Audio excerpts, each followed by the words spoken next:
Permitamos que el Señor aumente nuestra fe aquí en María Evangelizadora Radio, un pedacito de cielo en tu hogar. Nos complacemos en presentar Crece en tu fe con nuestro hermano Américo Tejada. Que nunca olvide tus promesas, que nunca olvide tus palabras. Saludos en este glorioso día y bendiciones a los reales creyentes que escuchan María Evangelizadora Radio, que están sedientos de la palabra de Dios. Les envío un saludo a su hermano Américo Tejada, de la parroquia San Simón, que está en San José, que está localizada en el Bronx y pertenece a la Arquidiócesis de Nueva York. Estamos aquí todos los miércoles de 4 a 5 p.m. y los sábados de 9 a 10 a.m. hora de Nueva York. En este segmento de estudios bíblicos titulado Crece en tu fe, estamos estudiando el Evangelio según San Mateo.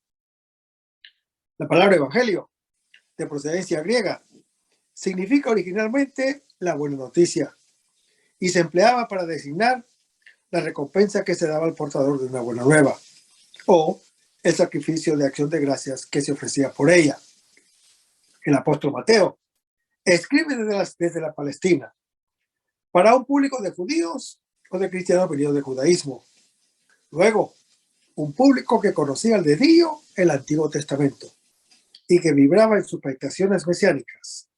Porque en los orígenes de la iglesia primitiva, las reglas de la fe se encontraban en la enseñanza oral de los apóstoles y de los primeros predicadores.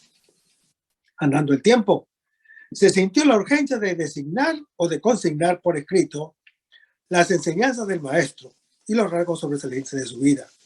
Y eso fue lo que hizo el apóstol Mateo. Estamos en el capítulo 5 del Evangelio según San Mateo, pero antes vamos a comenzar con una oración y hacemos en el nombre del Padre, del Hijo y del Espíritu Santo. Señor, que todo lo que hagamos este día inicie con tu bendición y termine con tu ayuda. Que todo lo que digamos este día sea motivado por tu amor e inspirado por tu gracia. Que nuestras obras de este día reciban tu inspiración y perduren en tu paz. Todas estas cosas, Padre Celestial, te las pedimos en el dulce y poderoso nombre de tu Hijo Jesús, que vivirá en el mundo del Espíritu Santo, quien es Dios, por los siglos de los siglos. Amén. Los créditos de estudio público son dados al Padre Felix Trux, al Padre Silvano Fausti, a la Biblia de Jerusalén y a la hermana Evelyn Morán y su Ministerio de Música. A los hermanos que viven en el Bronx, para invitarnos a nuestra circulación de la parroquia San Simón, está San José, que está localizada en el 2191 Valentine Avenue, esquina calle 182, comenzando con la misa a las 7:30 p.m. todos los viernes por la noche. Decíamos que estamos en el capítulo 5 del Evangelio según San Mateo, versículo 37, donde se lee que Jesús dice: lo que pasa de aquí viene del maligno. Hermanos, el maligno es la mentira. La mentira necesita muchas palabras para confundir y persuadir. El embustero es siempre un hábil comunicador que busca tener en sus manos al otro diciendo lo mínimo de sí mismo, posiblemente nada. Por su parte, la política es desde siempre el arte donde el sí se transforma en no y viceversa, según la propia conveniencia. Además, en la multiplicación de las palabras, estas pierden su significado y se reducen a un ruido ensordecedor y absurdo, sin sentido. La palabra, hermano que me escuchas, que es origen de todo bien. Si es sí, cuando debe ser sí, y no, cuando debe ser no. Viene a ser origen de todos los males, si es no, cuando debe ser sí, y viceversa. Hermanos, Dios infinito es todo y solamente sí. Nos dice 2 Corintios capítulo 1. El hombre, que es finito, conoce también el no. Y es verdadero cuando su sí es sí, como debe ser, y viceversa. A toda palabra debe preceder y seguir el silencio. La capacidad de silencio nos volverá a dar vida.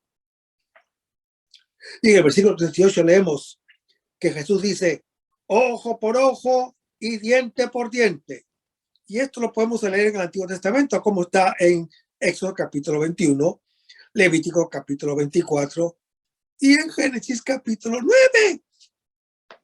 Es la ley del talión, que era común en la antigüedad, como limitación de la venganza salvaje del más fuerte y restablecimiento de una cierta paridad. Se supone el mal y se busca contenerlo con el terror de una pena correspondiente o incluso mayor, como está en Génesis capítulo 4. A nosotros nos parece una forma de justicia pasada de moda, pero si miramos cómo tratan a un ladrón de gallinas y a uno que ha robado miles de millones, vemos que en ciertos aspectos aún hay o aún hoy es de actualidad, pero no resuelve el mal. Sencillamente lo duplica con la esperanza que por lo general es vana de que eso sirva como remedio. En efecto, ayuda para que el mal sea más astuto y sea más prepotente. Y en el versículo 39 leemos, pues yo os digo, hermanos, Jesús se coloca en un punto de vista diferente, el de una justicia excesiva del Padre. Solo esta vence al mal. En el trasfondo está la cruz del Hijo del Hombre, que carga con el mal de los hermanos y de todos nosotros. Y así cumple toda justicia, como lo dice Mateo capítulo 3. Jesús propone y ofrece la nueva economía del amor, que vence la del egoísmo. Siguen 5 ejemplos, que son también 5 reglas, con las cuales se muestra cómo se vence el mal con el bien, como lo anuncia el apóstol Pablo en su epístola a los Romanos, capítulo 12. Y leemos en Mateo, no resistáis al malvado, nos dice el Señor Jesús. Hermanos, la primera regla para vencer el mal es oponerse al mal y no al malvado. El mal obra el mal y causa daño ante todo a quien lo comete y no debe devolverse a quien lo comete. El malvado es la primera víctima del mal. Es un hermano mío al que tengo que amar. En general, hermano que me escuchas, me opongo a él porque es mi competidor. Amo el mal y odio a quien lo comete como antagonista para mí. Mi odio mi odio contra él sirve como espía a mi complicidad con el mal. Mi amor a él sirve como espía a mi libertad de él. Jesús ama a los pecadores porque odia el pecado. Yo odio a los pecadores porque amo el pecado. Los pecadores, para él, son objetos de compasión y para mí son objetos de reprobación. Mi antipatía contra el pecador revela mi simpatía por el pecado. Mi disociación del malvado revela mi participación en el mal. Solo un corazón puro ama con ternura al pecador. Tiene esa compasión que vence el mismo mal. En lugar de restituirlo, redoblándolo, tiene la fuerza de hacerse cargo de él, de padecer con el otro, como el Cordero de Dios, que lleva y quita el pecado del mundo, como lo dice Juan, capítulo 1. Y Jesús dice, al que te abofee en la mejilla derecha, ofrécele también la otra. Hermanos, si la primera regla para vencer el mal es la de no restituirlo, la segunda es la disponibilidad a llevar a doble, el doble de él, con tal de no redoblarlo. La tolerancia, y él está hablando de la tolerancia cristiana, no es indiferente hacia el mal, sino la fuerza de tolerar. ¿Qué significa llevar sobre sí mismo el mal del otro? Es la capacidad de llevar el uno el peso de los otros, cumpliendo de la ley de Cristo, como lo dice el apóstol Pablo en su epístola a los Gálatas, capítulo 6. Y en el versículo 40 leemos, al que quiera pleitar contigo para quitarte la túnica, déjale también el manto. Y esto lo podemos leer en Éxodo capítulo 22 y Deuteronomio capítulo 24. Hermanos, la tercera regla para vencer el mal es renunciar a tu derecho. Consiste, consciente de tu deber de hijo, el de no oponerse al hermano, en lugar de reivindicar sin amor tu túnica, has de estar dispuesto a renunciar incluso al manto.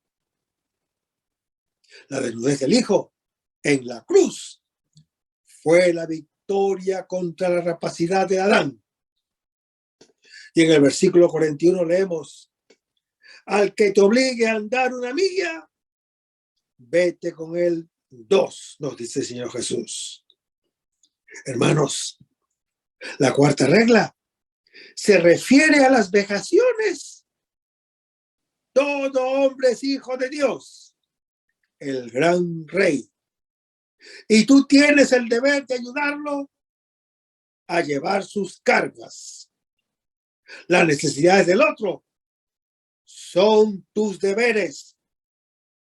Y si uno te obliga a hacer una cosa, haz por él 2 cosas. Y en el versículo 42 leemos, da a quien te pida. La quinta regla es la disponibilidad a dar, que es la victoria sobre el arrebatar. El arrebatar para poseer es el principio de todos los males. Destruye la creación, que es un don del amor. El dar es principio de comunión. La comunión entre todos viene precisamente del cuerpo del Hijo que Él nos dio. Y en el versículo 43 Jesús nos dice, amarás a tu prójimo. Hermano, tu prójimo, que es el superlativo de vecino, es tu familia, es tu pueblo, es tu misma carne. El amor hermano que me escuchas, se dice es espontáneo, pero en la Biblia, de un modo realista, es un mandato divino, porque el egoísmo es más espontáneo que el amor y, con frecuencia, se llama amor lo que en realidad es egoísmo. La necesidad que tengo del otro. Amar al otro no es reducirlo a alimento del propio apetito. Es raro el amor gratuito, con el cual uno acoge al otro tal como es. Todos los necesitamos.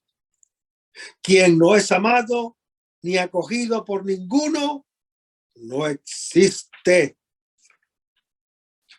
Para amarnos a nosotros mismos y amar por nuestra parte, como somos amados. Y Jesús dice, odiarás a tu enemigo. Hermanos, odiar al enemigo es un hecho común, atestiguado también por la Biblia. El Qur'án hace de él una orden explícita. La solidaridad humana necesaria para la supervivencia es a menudo solidaridad contra, y es común incluso entre los delincuentes. Pero perro no come perro. En la misma Biblia es lenta la comprensión del amor de Dios a todos. Ya se halla implícito en el libro del Génesis, donde Dios es creador de todos y Abraham también es creado por Dios, por supuesto, de origen pagano. Será bendición para todos. Y el amor de Dios al enemigo llega a ser el tema dominante en el libro de Jonás. Hermanos, cuando se lee la Biblia, es necesario tener presente que Dios habla un lenguaje humano. Hay una evolución en la revelación del Dios fuerte y tremendo, común a todos los pueblos. Se llega progresivamente al Dios clemente y misericordioso, tolerante y lleno de un gran amor para dejarse conmover e inclinarse al perdón, como está en Génesis capítulo 4. En la época mesiánica, las espadas serán transformadas en asadones y las lanzas en podaderas, nos dice Isaías capítulo 2. Entonces también el lobo comerá con el cordero, y la sabiduría del Señor llenará el país así como las aguas llenan el mar. Lo anuncia Isaías en su capítulo 11. Con Jesús ha llegado este tiempo. Y en el versículo 44 Jesús nos dice, amar a vuestros enemigos. Hermanos, los enemigos existen. Quien diga no tengo enemigos, todavía no ha abierto los ojos. Con la razón puede concluir que es bueno amar al enemigo y quizás incluso hacer de esto una ley. Pero ninguna ley y ningún imperativo categórico está en condiciones de hacer amar a alguno, y mucho menos al enemigo. Como máximo puede generar ulteriores sentidos de culpa. Hermanos, el amor al enemigo es la esencia del cristianismo. Amar al enemigo quiere decir haber conocido a Dios en el Espíritu Santo. En efecto, hermano que me escuchas, Dios no tiene enemigos, sino solamente hijos que para mí son creyentes, a los que hay que amar, al igual que todos los imperativos de Jesús.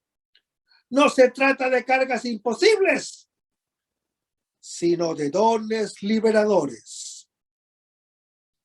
Quien no ama al enemigo todavía no tiene el Espíritu del Señor, que precisamente en esto revela la infinidad y la gratuidad de su amor, como lo anuncia el apóstol Pablo en su epístola a los Romanos, capítulo 5. Una religión que no llega a esto tiene por delante todavía mucho camino por recorrer para comprender a Dios. Las guerras santas, ¿quién las quiere sino el enemigo? Es necesario decir con claridad y con fuerza que quien mata en nombre de Dios o por una causa buena es doblemente criminal contra el hombre o contra Dios o contra la causa buena que tenga, aunque no parezca así a primera vista. Un Dios que ordena matar es ciertamente satánico, aunque el pobre Dios hayamos podido atribuirle todas las perversidades, al menos hasta su muerte en la cruz, que liquida toda imagen perversa de él.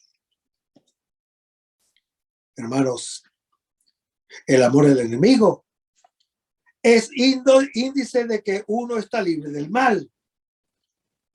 Si amo la torta, odio al hermano que la ha comido. Si amo al hermano, lo siento por él, sobre todo si sé que está envenenada. El amor del enemigo sabe distinguir entre el bien y el mal, solamente que no comete el error de dividir entre buenos y malos, y sabe obrar la verdad en la caridad, como lo dice Pablo en Efesios capítulo 4. Y Jesús nos dice, rogar por los que os persiguen. Hermanos, el Hijo no invoca la venganza sobre los que lo matan. Hace suyo el perdón del Padre, como está en Lucas capítulo 23. De este modo, revela quién es Él, el Hijo, igual al Padre. Los mártires cristianos no dan su vida por una causa o por la causa contra los malos que los matan, sino por los hermanos que los matan. No invocan para ellos la justicia, sino la gracia, como está relatada en Hechos capítulo 7. Y en el versículo 45 leemos, para que seáis hijos de vuestro Padre Celestial, nos dice el Señor Jesús. Hazte lo que eres, es el imperativo ético. Pues bien, hermano que me escuchas, si amo a los enemigos y oro por los perseguidores, me transformo en lo que soy, hijo del Padre Dios. Si no amo al enemigo, soy enemigo de Dios. Si no me considero hijo suyo y no puedo decir Padre nuestro. Y dice Jesús, hacer salir su sol sobre malos y buenos. Dios no corta la luz y el agua al que no paga la cuenta. Su sol y su lluvia, su amor y su misericordia son para todos nosotros, porque a todos los reconoce como hijos en espera de que alguno nos reconozca como padre, aceptando a los otros como hermanos. Y en el versículo 46 leemos, si amáis a los que os aman. Hermanos, el amor o es gratuito o no existe. El amor no gratuito se llama meretricio. Es el interés no por el otro, sino por lo que el otro puede dar.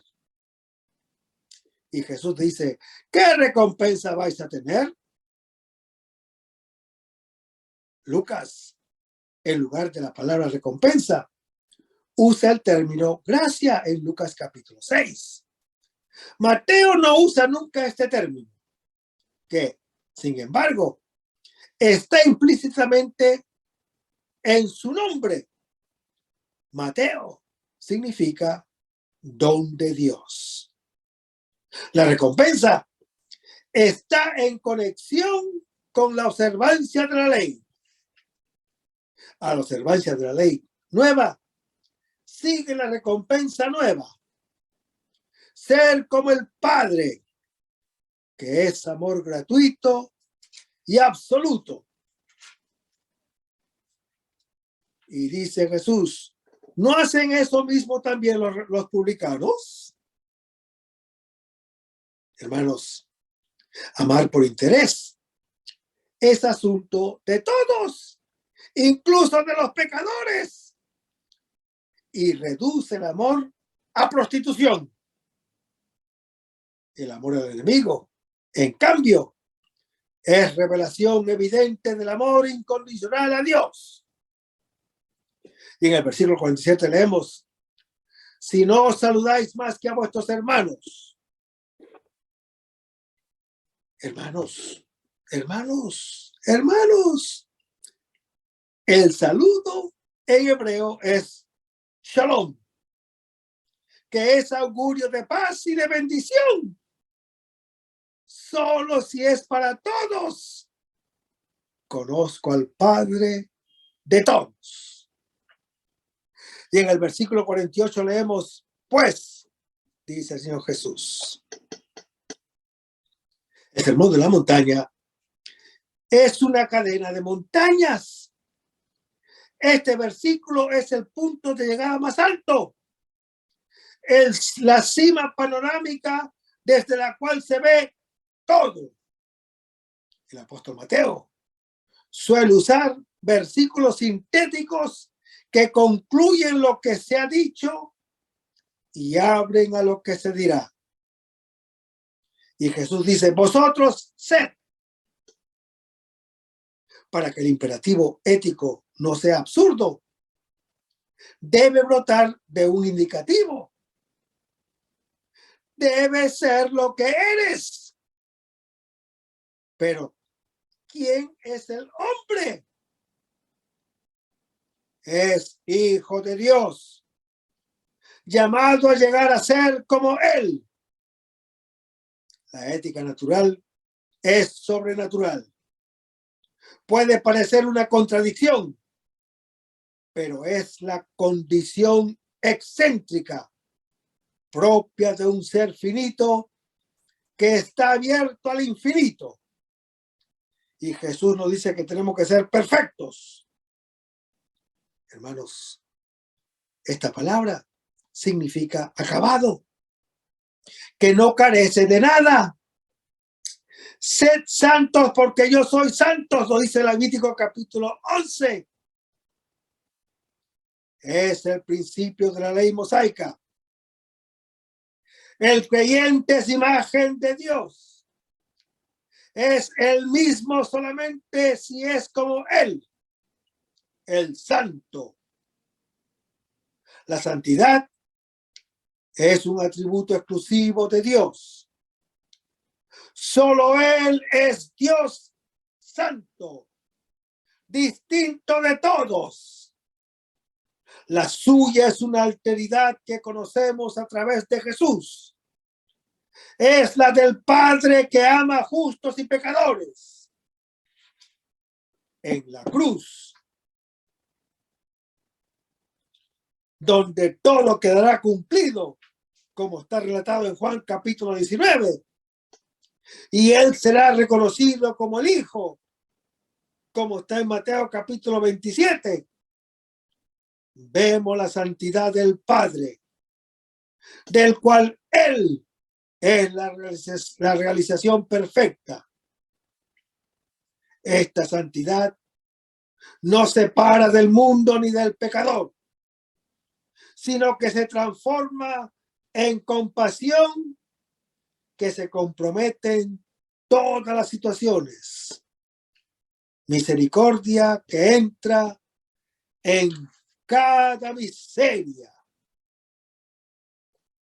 Hermanos, el evangelista Lucas traduce así este versículo de Mateo, cuando dice: sed compasivos como vuestro Padre es compasivo, en Lucas capítulo 6, donde la palabra compasivo traduce una palabra hebrea que significa uterino materno.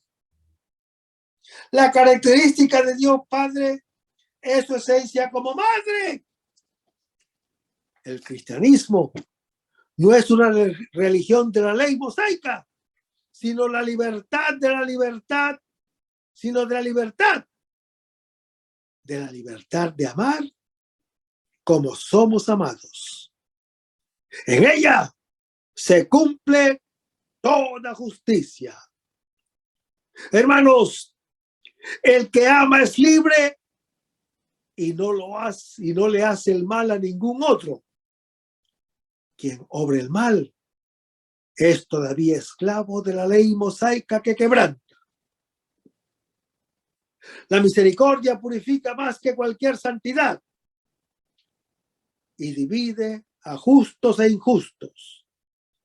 Es la santidad ardiente de la cruz, la santidad diferente que encontramos en cada uno, incluyendo al enemigo.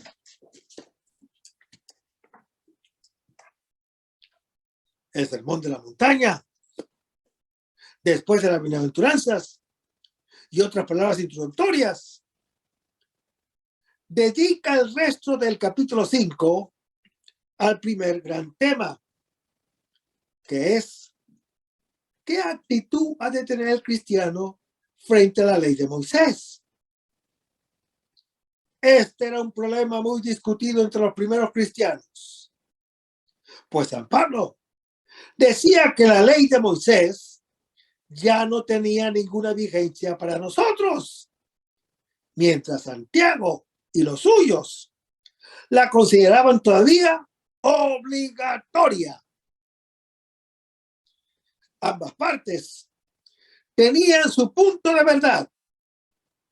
Por eso, en este capítulo, veremos en qué sentido Pablo tiene razón cuando dice que Cristo canceló la ley mosaica, y la suprimió, clavándola en la cruz, como está en Colosenses capítulo 2. Pero también veremos en qué sentido Santiago, con justo orgullo, le puede contestar: ya ves, hermano, cuántos miles de judíos han abrazado la fe y todos son celadores de la ley, en Hechos capítulo 21. Esta parte principal del capítulo 5 se divide en dos secciones que establece el principio general de que Jesús ha venido para superar o rebasar la ley de Moisés mediante el precepto del amor, que es mucho más exigente que todos los mandamientos de Moisés juntos.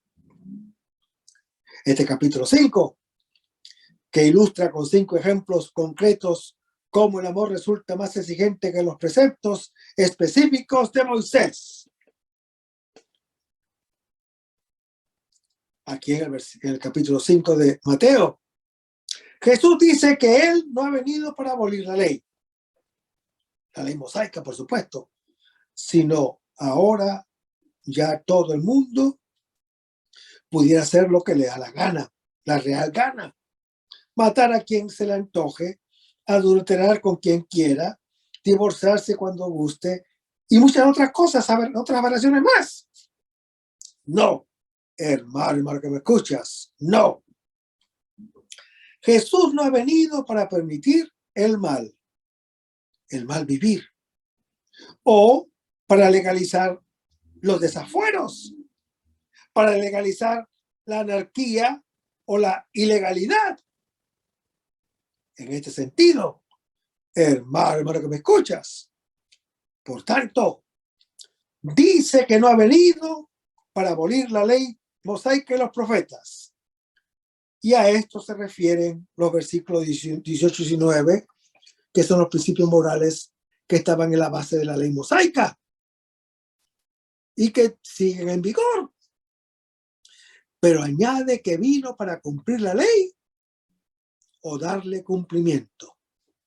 Pero, ¿qué significa esto? Pues cumplir puede tener varios sentidos. Observar u obedecer lo que la ley mosaica y profetas habían mandado. Cumplir las promesas y esperanzas mesiánicas que contenía. O llevar a su perfección o superación los principios morales que la ley y profetas habían formulado, aunque de modo todavía imperfecto. Ciertamente, hermano que me escuchas, Jesús ha obedecido la ley mosaica. Por ejemplo, cuando, según su costumbre, iba el sábado a la sinagoga, como está relatado en Lucas capítulo 4. Ese sábado de la sinagoga, ese es el Shabbat judío obligatorio de ellos. Esto lo hacía mientras le obligaba la ley. Es decir, hasta la cruz. Pues Pablo dice que no nació bajo la obligación de la ley en Gálatas capítulo 4. También es verdad que Jesús vino para cumplir las promesas mesiánicas del Antiguo Testamento. Muchas veces el apóstol Mateo lo indica así. Ya lo vimos en muchos ejemplos. Pero aquí, en su gran sermón moral, Jesús quiere decir con cumplir la ley es llevarla a su perfección. Perfeccionar sus principios morales todavía imperfectos. Pues la ley de Moisés era fundamentalmente una ley negativa. Decía, no mates. Decía, no robes. Decía, no calumnies. Decía, no cometas adulterio. Decía, no des falso testimonio. Decía, no trabajes el sábado o el Shabbat. Los rabinos judíos del tiempo de Jesús habían resumido todo esto en la regla negativa, cuando decían, no hagas a tu prójimo lo que tú no quieras que él te haga a ti. De manera que si uno se quedaba en lo negativo, o sea, no haciendo nada, cumplía la ley mosaica. Pero Jesús, hermano que me escuchas, no se contentaba con eso, ni mucho menos. Él mismo dijo que en el último juicio no nos va a preguntar cuáles son los pecados que has evitado, sino va a poner como norma el bien positivo que hayamos realizado. Cuando nos diga, yo estaba enfermo, yo estaba encarcelado, yo estaba sin casa, yo estaba sin comida, y tú viniste a ayudarme, como lo dice el Señor Jesús en Mateo, capítulo 25. Esa va a ser la norma, no lo negativo que por temor hayamos evitado, sino lo positivo que por amor hayamos realizado. Porque si uno tiene verdadero amor al prójimo, automáticamente no va a calumniar, no va a robar, no va a matar al que ama. Al contrario, hermano que me escuchas, el amor le empujará a poner todo lo suyo al servicio del que ama. Cuando éste encuentre necesidad, o sea, como dice San Pablo, el amor cumple la ley mosaica y hace muchísimo más, pues el que ama al prójimo ha cumplido la ley mosaica, pues lo de no matar, lo de no robar y todos los demás mandamientos se resumen en esta fórmula: amarás a tu prójimo como a ti mismo. Hermanos, la caridad no hace mal al prójimo. La caridad, por tanto, es la plenitud de la ley, nos dice el apóstol Pablo en su epístola a los Romanos, capítulo 13. Y el que esta sea la idea de Jesús se ve claramente en lo que él dice sobre el amor a Dios y al prójimo, cuando nos dice: en estos dos mandamientos se resumen toda la ley y los profetas, como está en Mateo capítulo 22. Pero vayamos a Romanos capítulo 13, versículo 8 al 10.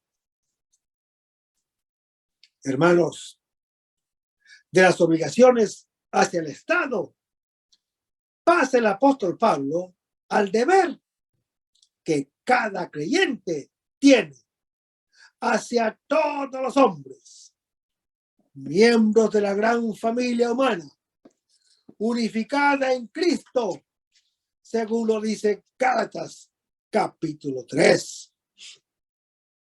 Se trata de una caridad cristiana,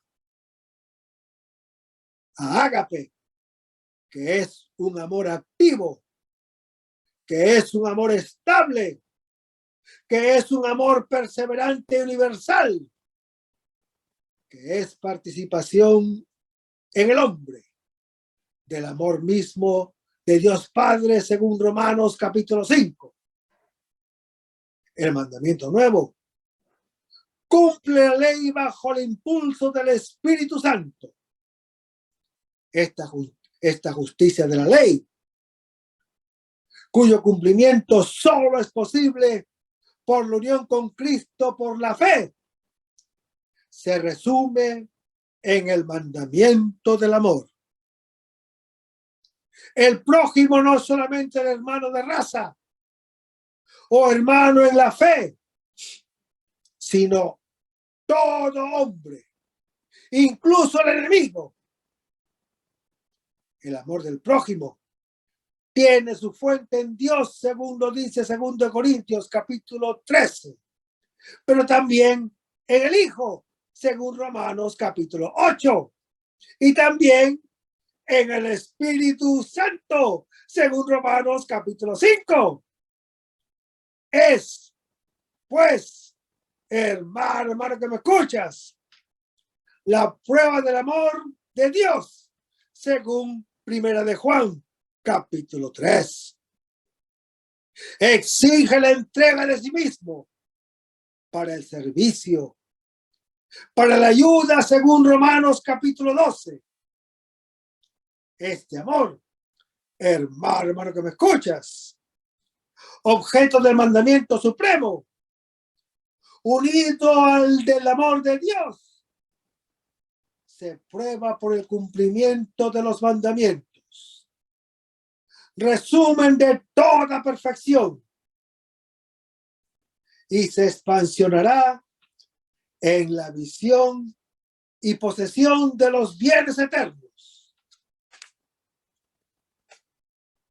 El apóstol Pablo había exhortado a los romanos que pagaran sus deudas antes. Ahora, en forma enfática, urge el mismo precepto, pero para introducir la nueva idea que quiere desarrollar. Cuando dice que nadie tenga otra deuda que la del mutuo amor, con nadie tengan otra deuda que la del mutuo amor.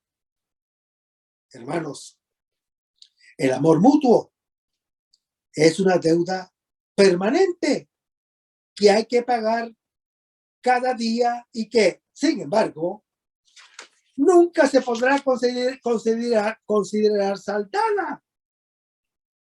El precepto del amor es tan importante que quien ama al prójimo ha cumplido ya plenamente la ley mosaica.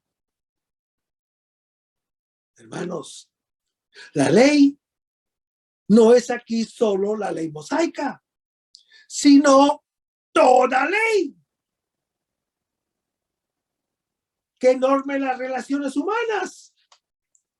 Y si toda ley queda cumplida con la práctica del amor, es que el amor es la finalidad última de toda ley. El apóstol Pablo ilustra el principio dado, aludiendo a algunos preceptos de la Torá, que son los primeros cinco libros del Antiguo Testamento, que están en el Éxodo 20, Deuteronomio capítulo 5. Pues bien, hermano que me escuchas, comenta el apóstol Pablo, los mandamientos del decálogo que miran al prójimo y a cualquier otro precepto que se puede imaginar, quedan recapitulados en el amarás a tu prójimo como a ti mismo. Este precepto, tomado del Levítico capítulo 19, donde ya resume una larga lista de mandatos, fue citado por Jesús en Mateo 19, Marcos 12 y Lucas 10, y utilizado por el apóstol Pablo en Gálatas capítulo 5. Santiago capítulo 2 lo ha llamado la ley recia. El amor es efectivamente el resumen de todos los mandamientos, pues quien ama de verdad es incapaz de hacer alguno a su prójimo. Aquí el apóstol Pablo sintetiza lo que había escrito en el himno de la caridad en 1 Corintios capítulo 13. Así pues, el cumplimiento pleno de la ley es el amor. Hermanos, cuando alguien ama, salda todas sus deudas para con Dios, para con el prójimo y para consigo mismo. Sí, hermanos, el amor es el cumplimiento pleno de la ley. Es porque el amor debe encontrarse donde quiera que hay una obligación moral que satisfacer. El amor Es plenitud que se desborda. Gracias a la caridad, el creyente es perfecto y cumple la ley evangélica, según Juan, capítulo 13. El amor es la virtud suprema que da vida a todas las demás y gobierna la vida eterna, según lo dice 1 Corintios, capítulo 13. Hermanos, en este sermón de la montaña, Jesús explica lo que dice en Mateo capítulo 5, mediante la regla de oro que se da en Mateo capítulo 7, donde resume todo su sermón en esta conclusión. Por tanto, todo cuando queráis que os hagan los hombres, hacedlo vosotros también, pues esta es la ley y los profetas. Y observa, hermano y hermana que me escuchas, observa el contraste muy marcado que existe entre esta regla positiva de Jesús y la regla semejante pero negativa de los rabinos judíos arriba mencionada. Vayamos a Mateo capítulo 5, versículo 17. Hermanos, Jesús, puesto que es Dios, asume las prerrogativas de Dios, mostrándose como dador de la ley mosaica. La lleva a cumplimiento aportando con autoridad divina su interpretación definitiva. No anula los preceptos de la antigua ley, sino que los lleva a la perfección. O sea, Jesús no destruye la ley mosaica, ni la consagra como intangible, sino que le da una forma nueva y desentraña lo que tiene de perenne, llevándola así a su plena realización o cumplimiento.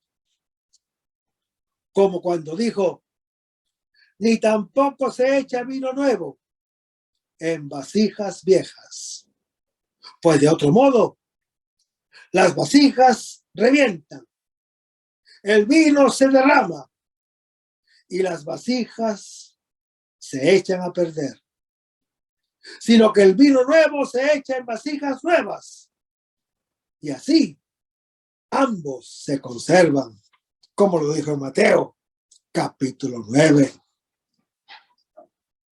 Aquí se subraya la continuidad entre la vieja economía de la salvación y la nueva economía. Esta no encaja con los elementos caducos de la vieja. Jesús establece algo totalmente nuevo. O cuando Jesús dice, así todo escriba que se ha hecho discípulo del reino de los cielos es semejante al dueño de una casa que saca de su tesoro cosas nuevas y cosas viejas, como lo dice en Mateo capítulo 13.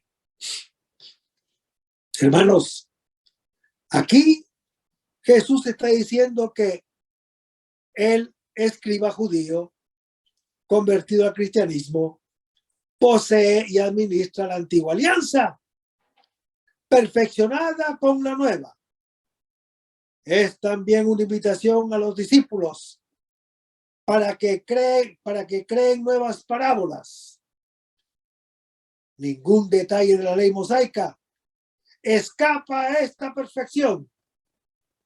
El amor, que es el resumen de la ley, según Mateo 7, es la meta o cumplimiento de la ley mosaica, según Romanos capítulo 13.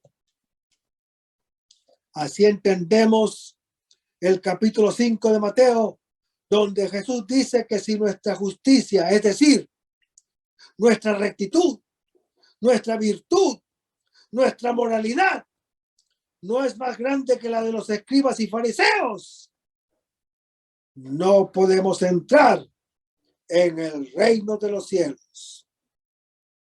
Ahora bien, hermano que me escuchas, los escribas y fariseos eran precisamente los que se dedicaban a tiempo completo a observar todas las reglas de la ley mosaica, hasta en sus menudencias más insignificantes, como lo podemos leer en Mateo capítulo 23. Pero en la idea de Jesús, no basta la observación de la ley mosaica, por municiosa que sea. Se exige más. ¿Qué se exige más?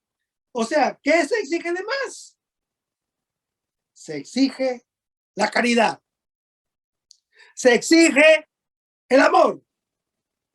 Se exige la entrega al prójimo por anticipado que éste sea, o antipático que éste sea. Porque el amor observa ciertamente lo negativo, esto es, el abstenerse del mal, pero de ahí pasa lo positivo, y esto es el realizar el bien. Por eso es que Jesús balancea estos versículos cuando dice: vosotros pues, sed perfectos como es perfecto vuestro Padre Celestial. Porque los judíos solían tomar como ideal del buen vivir al escriba cumplidor, como norma del buen actuar al fariseo, observante de la ley mosaica. Y el resto, hermano que me escuchas, lo vamos a ver en el próximo segmento. Manténganse en sintonía. Vamos a despedirnos con una oración y lo hacemos en el nombre del Padre, del Hijo y del Espíritu Santo. Señor Jesús, ayúdanos a conservar el fervor espiritual, la dulce y confortadora alegría de evangelizar, incluso cuando hay que sembrar entre lágrimas, como Juan el Bautista, como lo hicieron los apóstoles Pedro y Pablo y los otros apóstoles, y también esa gran multitud de evangelizadores que se han sucedido a lo largo de la historia de la Iglesia Católica, con un ímpetu interior que nada ni nadie sea capaz de extinguir. Señor Jesús, que sea esta la mayor alegría de nuestras vidas entregadas al Evangelio. Y ojalá que el mundo actual pueda así recibir la buena nueva de tu Evangelio, porque tenemos la tarea de anunciar el reino de Dios y de implantar tu iglesia en este mundo que todavía no te conoce. Todas estas cosas, Padre Celestial, te las pedimos en el dulce y poderoso nombre de tu Hijo Jesús, que vive en el unión del Espíritu Santo, quien es Dios, por los siglos de los siglos. Amén. Hasta el próximo segmento. Que el Señor nos bendiga.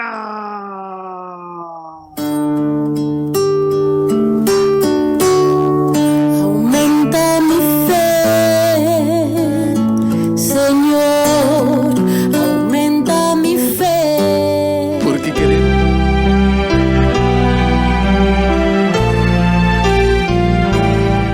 María Evangelizadora Radio, una emisora 100% católica y llega a ti como un pedacito de cielo en tu hogar.